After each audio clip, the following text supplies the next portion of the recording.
जय हिंद। जीके संसार के टॉप 10 स्टैटिक जीके एमसीक्यू में आप सभी का स्वागत है। आज की इस वीडियो सेशन में हम सब टॉप 10 जीके क्वेश्चंस करने वाले हैं जो कि विभिन्न परीक्षाओं में ऑलरेडी पूछे जा चुके हैं और आपकी आने वाली प्रतियोगी परीक्षाओं के लिए मोस्ट इंपॉर्टेंट क्वेश्चंस हैं। तो आप इसे बिना स्किप किए एंड देखिएगा और इन 10 प्रश्नों को सॉल्व करने की कोशिश कीजिए और देखिए कितने प्रश्न आपके सही होते हैं। अगर आपने पहले से इन क्वेश्चन को पढ़ा है तो आप यहाँ से रिविजन कर सकते हैं और देख सकते हैं क्या आपको उन सभी प्रश्नों का आंसर आता भी है या नहीं। तो चलिए बिना देर के सेशन को स्टार्ट करते हैं और पहले क्वेश्चन की तरफ बढ़ते हैं। पहला क्वेश्चन है कि भारत के किस शहर को पूर्व का एथेंस के रूप में जाना जाता है।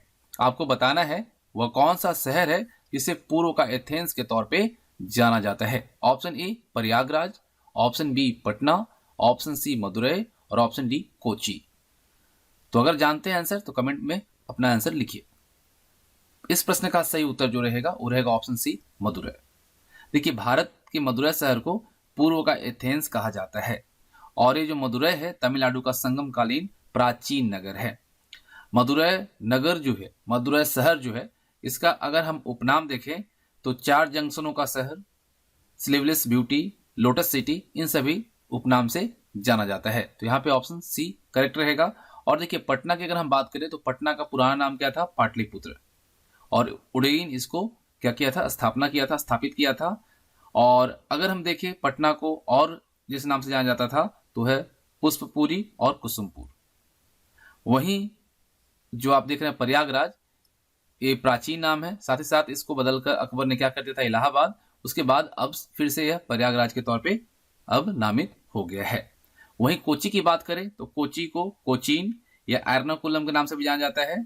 कोची जो है केरल में एक बंदरगाह है, शहर है, जो कि प्राचीन काल में मसालों के व्यापार के लिए काफी फेमस हुआ करता था।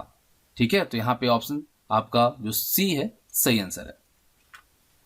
क्वेश्चन नंबर 2, कर्नाटक के किस जिले में ब्रह्मगिरी वन्य जीव अभयारण्य स्थित है। आपको बताना है वह कौन सा जिला है कर्नाटक का जिस जिले के अंदर ब्रह्मगिरी वन्य जीव अभयारण्य स्थित है। Option A Kodagu, option B Mandya, option C Hassan और ऑप्शन डी उडुपी। तो इस प्रश्न का जो सही आंसर होगा वो होगा कोडागू, ऑप्शन ए। देखिए कोडागू जो है कर्नाटक का एक जिला है जहां पर क्या है, ब्रह्मगिरी वन्य जीव अभयारण्य स्थित है। वैसे अगर देखा जाए तो ब्रह्मगिरी वन्य जीव अभयारण्य जो है वो केरल के वायनाड जिला और कर्नाटक के कोडागू जिला के बीचों बीच में स्थित है। ठीक है, किसका, केरल का जो वायनाड है और जो कर्नाटक का कोडागू है, इसके बीच में है आपका ब्रह्मगिरी वन्य जीव अभयारण्य और ये स्थान जो है पश्चिमी घाट पर है। क्लियर, ऑप्शन ए सही होगा। अगला प्रश्न है प्रश्न संख्या 3, चैल हिल स्टेशन कहां स्थित है। हिमाचल प्रदेश, उत्तर प्रदेश, अरुणाचल प्रदेश या फिर मध्य प्रदेश।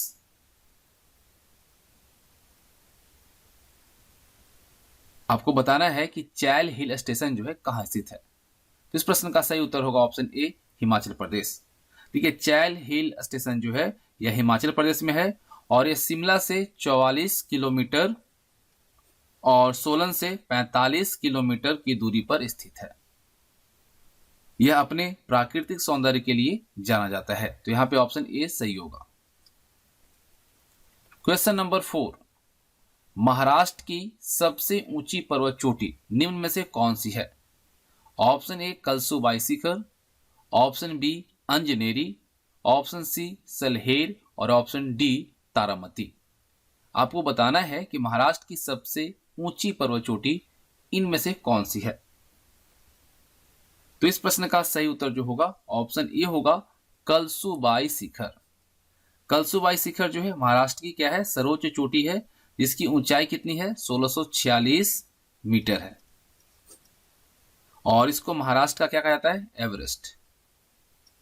महाराष्ट्र का एवरेस्ट इसे कहा जाता है और ये पश्चिमी घाट, वेस्टर्न घाट में स्थित है और यहाँ पर कलसुबाई माता का मंदिर है और इसी वजह से इसे कलसुबाई भी कहा जाता है। याद रखिए कलसुबाई माता का मंदिर कहाँ है, कलसुबाई शिखर पे है और ये कहाँ है, महाराष्ट्र में। ठीक है, इसकी ऊंचाई 1646 मीटर है। क्वेश्चन नंबर 5 देखिए, भारत के सबसे छोटे जिले का नाम बताइए। हैलाकडी, गुंटूर, अलीराजपुर और माहे। आपको बताना है कि भारत का सबसे छोटा जिला कौन सा है। काफी इंपॉर्टेंट क्वेश्चन है, आपको जानना चाहिए। अगर आप तैयारी कर रहे हैं तब भी और नहीं कर रहे हैं तब भी आपको पता होना चाहिए कि भारत का सबसे बड़ा जिला कौन सा है, सबसे छोटा जिला कौन सा है। तो इस प्रश्न का सही उत्तर होगा ऑप्शन डी, माहे। ठीक है, भारत का सबसे छोटा जिला जो है वह माहे है, और ये कहां पे है? पुडुचेरी में, पुडुचेरी में स्थित है। और इसका अगर क्षेत्रफल देखें तो मात्र 9 वर्ग किलोमीटर है। ठीक है, और सबसे बड़ा जिला जो है कौन सा है? यह गुजरात में है। आपको बताना है कि भारत का सबसे बड़ा जिला कौन सा है, कमेंट करके आप बताएंगे। अगला प्रश्न है प्रश्न संख्या 6, महाराष्ट्र का। ठीक है, बिहार में भी औरंगाबाद है और एक आपका उत्तर प्रदेश में, लेकिन यहां पे हमने बात की है महाराष्ट्र की। तो औरंगाबाद किस नदी के किनारे पर स्थित है? गोदावरी, खाम, मूसी और महानदी। तो इस प्रश्न का सही उत्तर जो होगा वो क्या हो जाएगा? खाम हो जाएगा, ऑप्शन बी। देखिए, औरंगाबाद जो है महाराष्ट्र के लखवारा पहाड़ी और सतारा पर्वत श्रृंखला जो है इसके बीच दुधाना घाटी में जो खाम नदी है उस पर स्थित है। ठीक है, किस पे? खाम नदी पे। और ये मुख्य रूप से गोदावरी नदी बेसिन और आंशिक रूप से तापी नदी बेसिन में स्थित है। ऑप्शन बी सही होगा। क्वेश्चन नंबर 7 देखिए, निम्न में से कौन सिंधु नदी की एक सहायक नदी नहीं है?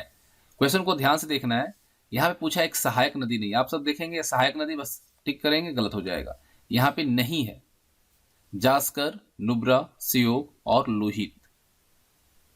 सहायक नदी कौन सी नहीं है? तो देखिए, जास्कर है, नुब्रा है, सियोग है, लेकिन लोहित नहीं है। लोहित नदी जो है यह किसका है? ब्रह्मपुत्र की सहायक नदी है, और यह तिब्बत के जियात हु पर्वत जो है यहां से निकलती है। तो ऑप्शन डी सही रहेगा। क्वेश्चन नंबर 8, भारत में अदरक का सबसे बड़ा उत्पादक राज्य कौन सा है? ऑप्शंस आपके हैं आंध्र प्रदेश, राजस्थान, मध्य प्रदेश और झारखंड।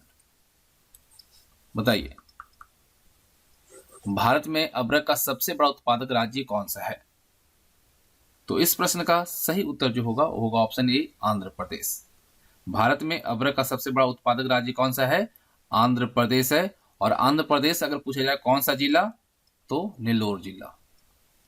याद रखिएगा, भारत में सबसे ज्यादा जो अदरक का उत्पादन होता है वो आंध्र प्रदेश में होता है, और आंध्र प्रदेश का कौन सा जिला? तो नेल्लोर जिला। ठीक है, चलिए। और भाषाई आधार पे गठित पहला राज्य भी आपका आंध्र प्रदेश है, इसी को भी आप याद रखेंगे। क्वेश्चन नंबर 9 देखिए, भारत में नील क्रांति के जनक के रूप में किसे जाना जाता है? वर्गीज कुरियन, सैम पित्रोदा, हीरालाल चौधरी और MS Swaminathan.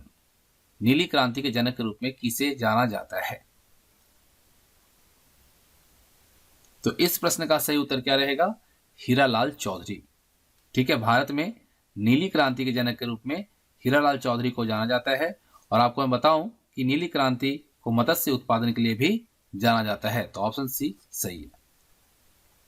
Question number 10, question number 10 है, बयोपा किस प्रदेश के जनजातियों की एक पारंपरिक पगड़ी यानी हेड गियर है?